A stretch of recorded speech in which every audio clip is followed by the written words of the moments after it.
Sticking with terms and conditions, we're then going to look at the employee handbook. Now, the employee handbook is just an extension to your rules and regulations, those rights and responsibilities that we've discussed. An employee handbook is necessary in any workplace because it is your framework of those rules and regulations.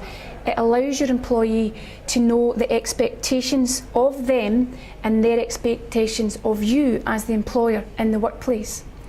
It allows you to manage those expectations. Now, an employee handbook should have a bit of personality in it. It should not be all about rules and regulations. It shouldn't be a suite of policies that's simply keeping you as the employer legally compliant, sits on the shelf in the HR department or in the manager's office, and that's it. We've got an HR book, we're okay, and that's fine. It doesn't work like that.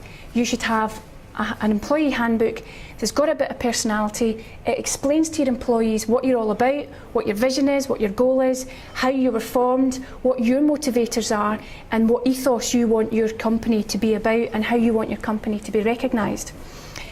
If you have an employee handbook in place and this is your frameworks about what's done, what's allowed and what's not allowed, in the event you end up in an employment tribunal, this is a key document that you would be presented to an employment tribunal that mitigates your risk and gives you a good case when you're having to contest against someone who's obviously putting a claim in against yourself.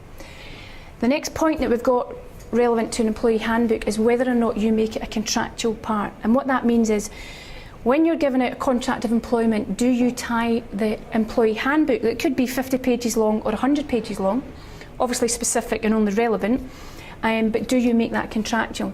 Now, historically, organisations always had it contractual, the entire company handbook and all policies, and that included your discipline and grievance policies. What's happening now is most organisations, and my recommendation would be that you keep your contract of employment, your handbook contractual, but the discipline and grievance policy is not contractual. And what that's aimed at is ensuring that you as the employer is not putting yourself at risk. In the event you terminate an individual's employment, for example, and you do not follow procedure, not that I'm suggesting you don't follow procedure, but that happens, if you have your discipline policy and your dismissal policy, for example, as forms part of the contract, what you may find is you could leave yourself at risk that the employee that you've dismissed, quite rightly so because of their bad conduct, as an example, takes a claim against you for breach of contract.